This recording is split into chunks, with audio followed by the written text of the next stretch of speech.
Salut les silures. Est-ce que l'Islande ça vous dit quelque chose? Oui, a priori oui, si vous avez passé le cap fatidique du CM2, et vous savez que c'est un endroit où il peut se passer des choses étranges et loufoques.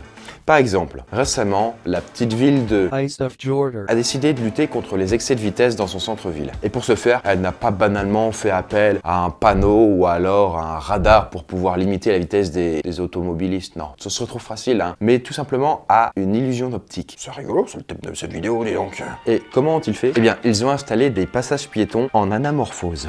C'est pas si compliqué que ça d'ailleurs. Ça consiste à peindre au sol un objet distordu et qu'on ne peut voir de manière réaliste que sous un certain point de vue. C'est-à-dire que quand vous le peignez au sol, on a l'impression qu'il est complètement étalé, comme s'il s'agissait d'une immense ombre. Mais si on le regarde à distance, étrangement, nous allons voir un passage piéton avec des personnes qui marchent dessus. Et comme ça, du coup, les automobilistes ont un pet de cerveau et ils se mettent à ralentir instinctivement. Car oui, s'il y a bien des situations dans lesquelles notre cerveau peut péter quelques boulons, c'est bien lorsqu'il a affaire à des illusions d'optique. Et quand il ne s'agit pas d'abuser des limites physiques de nos yeux, le principe repose sur l'art d'envoyer à notre ciboulot des informations qu'il interprétera de manière erronée. Oui, et donc comment s'y prend une illusion d'optique pour nous malmener, quoi? Pour faire de nous sa biatch, quoi. Et donc coïncidence du jour, je ne sais pas, sans doute pas. Cette vidéo se fait en partenariat avec des experts en la matière, puisqu'il s'agit de l'Institut supérieur d'optique, ou abrégé ISO, une école qui, depuis plus de 30 ans, forme ses élèves au métier de la vision. Bien sûr, je vous reparlerai de cette école en fin de vidéo. Le lien de leur site est dans la description. Avant de commencer cette vidéo, je vous préviens que ce sera beaucoup plus sympa de la regarder en plein écran et si possible sur un gros écran. Hein. Je sais que les 2 tiers d'entre vous qui regardent mes vidéos sont sur smartphone, donc là, salut. Mais vous risqueriez de louper quelques petits trucs sympas vis-à-vis des illusions, hein, bien sûr. Bon, vous êtes prêts? Ouvrez grand vos mirettes puisqu'aujourd'hui, nous parlons des illusions d'optique.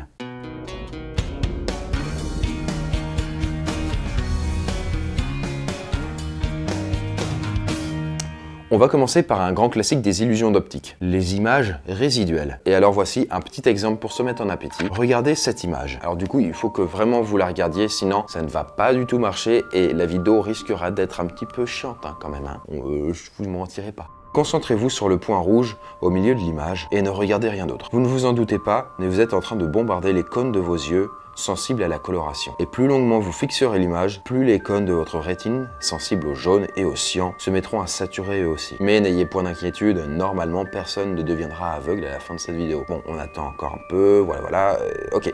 Maintenant que votre rétine est chargée à bloc, attention, continuez à fixer ce point rouge et métamorphose. Ouais, enfin voilà, j'ai simplement fait disparaître le truc. Il y a une image blanche, sauf que vous, sur cette image blanche, si vous avez bien fait l'exercice, vous devriez voir apparaître le drapeau de la France. Le bleu, le blanc, le rouge, quoi. Hein. Pour la petite explication, comme vous avez sollicité en fait les cônes de vos yeux, sensibles au jaune et au cyan, lorsque les couleurs en question disparaissent, vos cônes réagissent en produisant les couleurs complémentaires. Et donc le bleu est la couleur opposée au jaune et le rouge opposé au cyan, dans le système coloratif additif, quoi. Voilà, bon. Et d'autres cônes de leur côté n'ont pas été sollicités, tels que le noir qui ne fatigue nullement les yeux puisque c'est pas censé être une couleur. Et on n'a pas terminé puisque ce phénomène peut aussi fonctionner si on stimule vos bâtonnets, enfin, les bâtonnets de votre rétine, hein, qui réagissent eux de leur côté à la luminosité et absolument pas à la couleur du coup. Les illusions cognitives, est-ce que ça vous parle? En fait, c'est quand votre cerveau se fait secouer comme un vieux prunier sans qu'il comprenne pourquoi. Votre œil voit une chose que votre cerveau interprète différemment. Et voilà, tout hasard, un cas d'école. Est-ce que le rectangle du milieu est un dégradé de gris, selon vous? Mais regardez, si on fait disparaître ce petit dégradé en fond, le dégradé du rectangle disparaît en même temps. Et hop, là il revient. Bizarre, hein. En fait, votre cerveau déconne un petit peu puisqu'il interprète l'image comme la manière courante qu'il la voit, mais vos yeux, eux, ne se trompent pas. Donc du coup, on a une sorte de paix de cerveau qui fait que c'est comme s'il bégayait. Regardez cette image, Sky Blue Cafe Wall Illusion. Voilà, regardez-la bien attentivement et demandez-vous, est-ce que les bandes bleues horizontales, celles-là, voilà, sont-elles bien droites et parallèles entre elles? Ou bien sont-elles tordues? Eh bien, votre cerveau est trompé, car vos yeux voient bien que les lignes sont droites. Et je vous fais une petite confidence, oui, elles le sont. Regardez, si on floute l'image, voilà, on voit qu'elles sont droites. Mais toutes ces cochonneries visuelles tout autour embrouillent en fait votre esprit. Et même si vous savez au fond de vous que ces putains de lignes bleues sont toutes droites, vous n'arrivez pas à vous empêcher à les trouver tordues. Et dans la grande famille des illusions cognitives, on en trouve un type assez particulier, ce qu'on appelle les illusions fictives. Et pourquoi ne sont-elles fictives? Eh bien parce qu'on ne les voit que du point de vue d'un seul observateur. On voit des choses qui n'existent pas, hallucinations, déformations, strangulation, enfin voilà, il n'y a pas de fin quoi. Et pour ceux qui veulent s'amuser, voilà ce que ça pourrait donner. Fixez le centre de l'image. Ah bon, je vous rassure, non, c'est pas forcément ce que vous allez ressentir ou voir quand vous aurez pris la drogue. Mais en fait, cette image répétitive que vous voyez vient perturber les bâtonnets de votre rétine, ceux dont on a déjà parlé, qui sont responsables de l'intensité lumineuse. En plus, votre cerveau a du mal à encaisser tous les mouvements différents qui se produisent.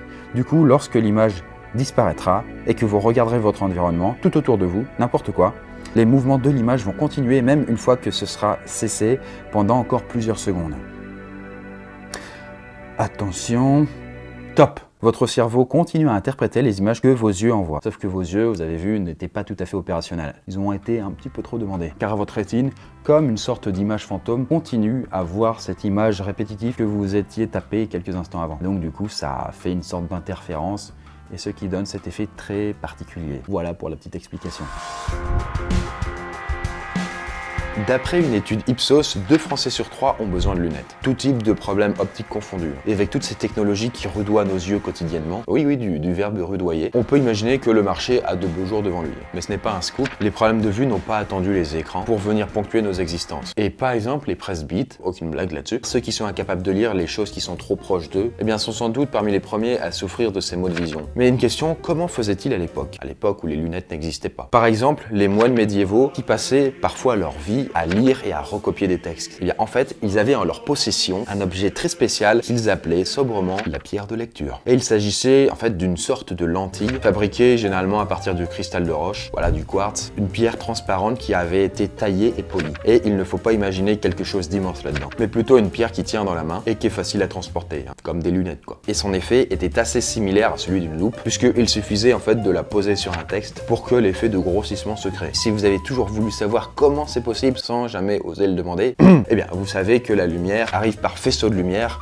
comme des raies, mais que ceux-ci peuvent être déviés par tout un tas de choses. Et dans le cas d'une loupe, dont les 2 faces sont bombées, la lumière traverse donc carrément l'objet, d'où le principe que ce soit transparent. Par contre, ces rayons lumineux sont déviés, et on appelle ça donc la réfraction en optique. Et lorsque les rayons lumineux quittent la lentille, ils se rejoignent en un point qu'on appelle le foyer. C'est en fait le fameux point lumineux que vous obtenez lorsque vous mettez votre loupe sous les rayons de soleil. Et c'est à cet endroit précis où la lumière se concentre le maximum et où la chaleur peut être là aussi le plus intense si on a envie de faire brûler des petits machins. Et cette distance entre le moment où ça sort de la lentille et le foyer s'appelle la distance focale. Et voilà, c'est tout. Pour avoir notre agrandissement là-dedans, il suffit simplement que l'objet qu'on va observer se situe quelque part là-dedans, dans cette distance focale. Mais si par contre, on a la bonne idée de le foutre plus loin que la distance focale, il nous apparaîtra inversé. Alors s'il y a bien une illusion avec laquelle nous sommes familiers, c'est bien la 3D. On peut le dire, entre les cinémas, les téléviseurs équipés, tout ça, c'est devenu un peu quotidien. Même si, bon, c'est pas toujours ouf au niveau des résultats, on est d'accord. Mais alors, comment ça fonctionne? Alors bon, déjà par 3D, on entend à tort vision stéréoscopique, celle qui nous donne un effet de profondeur plus vrai que nature. Mais non, à vue de nez comme ça, vous diriez que quoi, la 3D qu'on a pu reproduire avec nos moyens, ça a quoi, 20-30 ans, et avant c'était pas possible? Eh bien il faut aller en fait un petit chouïa plus loin, puisque le premier stéréoscope, un appareil capable de fournir des images en 3D, a été inventé en Angleterre en 1832. Oui, ça fera bientôt 200 ans pour arrondir. Et ces appareils n'ont pas disparu d'ailleurs. Aujourd'hui, on les appelle plus vulgairement en fait des visionneuses, et vous pouvez encore en trouver dans certains magasins de souvenirs. Pour les curieux, ça ressemble à ça, hein, voilà. Donc non, l'idée de la 3D n'est pas forcément nouvelle, et le principe en fait de base du stéréoscope était de placer côte à côte 2 images quasiment identiques, à l'exception d'un léger décalage, imitant en fait celui de vos yeux, puis de les observer à travers des lentilles pour que les images se superposent donc, et que l'effet de relief puisse se recréer. Et aujourd'hui, comme vous l'aurez constaté, on a fait encore quelques avancées dans le domaine. Plus besoin par exemple de se taper des films bicolores, vous savez, avec la lunette rouge et l'autre qui est cyan. Il existe aujourd'hui donc plusieurs manières d'obtenir cette stéréoscopie, mais on va parler ici que de la plus répandue. Et quitte à faire les choses en grand, eh bien, intéressons-nous au cinéma. Alors déjà, le fond de la technique restera toujours le même. Il faut que chacun de nos yeux puisse avoir une image légèrement différente de l'autre qui va lui parvenir. Et pour ce faire, en fait, les salles de cinéma vont utiliser 2 projecteurs dont les lentilles sont munies de verres polarisants. C'est-à-dire en fait capables d'orienter les ondes lumineuses, soit horizontalement, soit verticalement. Et donc grosso modo, les ondes du projecteur de droite sont envoyées dans un sens et celles du projecteur de gauche sont envoyées dans un autre sens. Bon, alors jusqu'ici, si on regarde sans rien du tout, eh bien on va juste voir une image floue. Mais par contre, si on met des lunettes en 3D, comme ceci, Ah, magnifique. Eh bien en fait, chacun des verres de cette lunette va bloquer une partie des ondes lumineuses. Pour vous la faire courte, ce verre-ci va bloquer les ondes qui seraient horizontales et celui-là bloquerait les ondes qui sont verticales. Ce qui fait que chacun de vos yeux va voir une image différente de l'écran. Alors du coup, si vous mettez ces lunettes-là dans la vie de tous les jours, ça ne changera absolument rien du coup, puisque la lumière naturellement possède les deux facettes, c'est-à-dire qu'elle projette des ondes verticales et horizontales, mais les deux sont combinés. Du coup, ça ne change rien. Voilà. Bref, c'est pas si compliqué que ça en fait, et ce n'est que l'une des technologies possibles, mais il en existe plein d'autres, parfois beaucoup plus tordues. Voilà les silures, j'espère que ça vous a plu, cette petite vidéo qui est à présent terminée. Et si le domaine de l'optique vous intéresse, n'hésitez pas à vous rendre sur le site de l'ISO, qui est donc l'Institut supérieur d'optique, dont je vous avais déjà parlé en début de vidéo, puisque cette école présente dans toute la France vous propose une multitude de formations en lien avec les métiers de la vision. Que ce soit du diplôme d'opticien lunetier à la licence en optique, en passant par le design et la création de lunettes, l'ISO vous permettra de découvrir le métier captivant et souvent assez méconnu de la vision et pourtant quand même si intéressant. Pour rappel, leur site se trouve en description. Quant à moi, je vous remercie d'avoir vu cette vidéo jusqu'au bout et je vous dis à la prochaine.